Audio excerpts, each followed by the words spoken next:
Chapter 7, The Last Past, Golime's POV. The evening was reddish than usual, and as it glowed like a brim of fire, my mom sat in her living room, my dad and I beside her.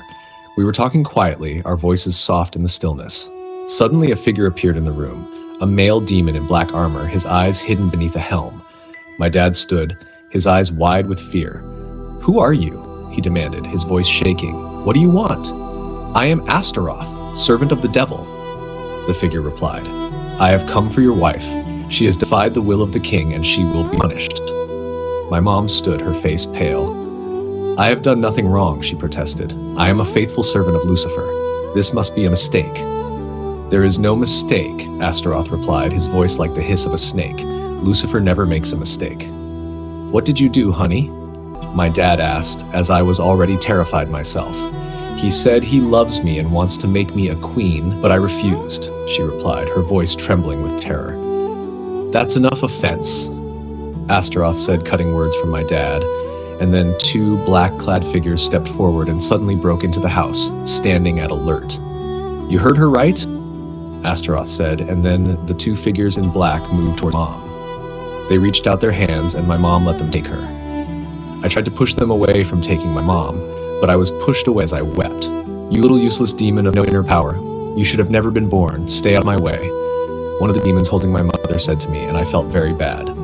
"Be careful with your words, or I will end your life in a minute," my mummy replied to the demon, and he was terrified. "Better," my dad added. "Don't worry, honey. I will find a way to get you out of there."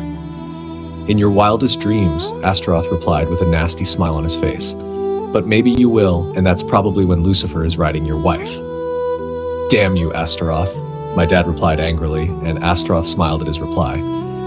As soon as my mom was taken away, a deep sorrow filled the air, a heaviness that seemed to settle like a blanket over everything. My dad stood silent, his eyes filled with tears. I also felt a heavy weight in my heart, a sadness that took over me, and tears found their way to my eyes. The world seemed darker and colder without my mom, and the pain of her loss was almost too much to bear. The days that followed were a blur, a haze of grief and sorrow. My dad and I did our best to go on with our lives, but it was hard. Nothing seemed the same without my mom. This was how it was, regardless of countless attempts by my father to get her out by going to the palace, but it was fruitless until the major incident. Back to present. Just as she was about to slay me, a piercing, authoritative, and beautiful male voice rang out, "Stop." She froze. So did I and everyone else, when we realized it was the prince around my age who had halted her from killing me. "That's enough," he declared in his angelic voice. Handsome as ever, he clearly inherited his looks from his mother. Darn me, why was I thinking about that instead of the fact that I was still alive? "You should let her finish her," his mother hissed wickedly. "Not on my watch, Mom. Mr. Hudson," he added, clearly angry. "This demon is powerless. Why let her face someone with strength and power?" "I am sorry, Sawaraya," he murmured. Sawaraya meaning Your Highness. "Get her treated. I'm out of this goddamn place," he concluded, striding away in golden attire. "Get her treated," Mr. Hudson commanded one of his attendants. She threw me to the floor, blood pouring from my stomach. If care didn't come soon, I would die. Zoe dashed forward, lifting me into her arms, and we raced toward safety as I black out. Author view. Zoe hurried Golime to the location directed by the slave master. The healer Mr. Hudson had summoned was already waiting. He stripped away her torn clothes, leaving her in her underwear, and pressed his hands with power to her stabbed, naked stomach. Slowly, the wound healed by sealing completely. He moved the table, retrieved the drug, and forced it into her mouth. With my healing power combined with this special drug, she should recover. By tomorrow afternoon at the latest, she'll awaken, he explained before leaving. Moments later, Mr. Hudson entered, observing Golime's comatose form. Zoe and Killer Sage were present too. "Is she still breathing?" he inquired, clearly worried, wary of the little smiling devil, the prince. "Yes," Killer Sage confirmed. "Bad but good news then," he muttered. "Sir, with all due respect, why order her healing?" Zoe questioned, head bowed, hiding her emotion. "If I hadn't acted and the little devil asked me later, he'd know I lied. And he wields dangerous powers. I don't want that battle," Mr. Hudson admitted. "I pray she doesn't awaken.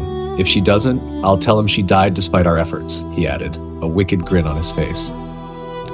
Prepare yourself, demon. Very soon, if you awaken, you will face your worst enemy, he warned, and Golime shuddered. She trembled in fear, he noted, grinning, then departed. Mrs. Diamond POV. As I hung in chains, Lucifer entered the nearby cell. Handsome as ever, he radiated cruel charm, and my anger flared. Eva, I warned you to accept me. You refused. I've sent your handsome husband to the land of defeat, he boasted, grinning maliciously. Urgh! Damn you! I roared, fury surging, though thoughts of my daughter anchored me. Is she alive, safe, or dead? What of my daughter? I demanded, whipping the billed tears with my eyes blazing. She escaped, thanks to your husband, he disclosed, forcing a sad smile from me. But what? I interrupted. Will you just let me speak? He countered. Like I care, I shot back. She was captured by a slave lord in Under Heaven. Too bad. They always exploit slaves for pleasure or death fights, he revealed, and my heart sank more. My daughter has no powers. The power healer confirmed it. Unlike her mate, born with strength, she is powerless. She can't be harassed either. I need to find a way to save her. I know what you're thinking, he continued. I glared, filthy, from my cell. If this place hadn't sealed my powers, I would have teleported long ago. She won't survive long. She'll taste defeat and end up in the land of defeat. No, she won't die, I insisted. She will, he countered. She will not, I retorted. I can help bring her back if you become my mistress, he added. You liar, my mind-reading powers surpass yours. You can do nothing. The queen banned you from Under Heaven. I snapped. Damn you, he yelled, squeezing his right hand as I choked on my own spit. It is an invisible force. He released me. I gasped, regaining my breath. If not for love, I would already have forced my way with you, he threatened. Eva, 64 hours. Decide, or I'll kill you, he roared, shaking the room as the door slammed behind him. My mind reading remains intact despite the power, but teleportation is sealed in this room. To show how terrifying my mind power is, I just hope my daughter is safe, I whispered in tired, low voice as I cried.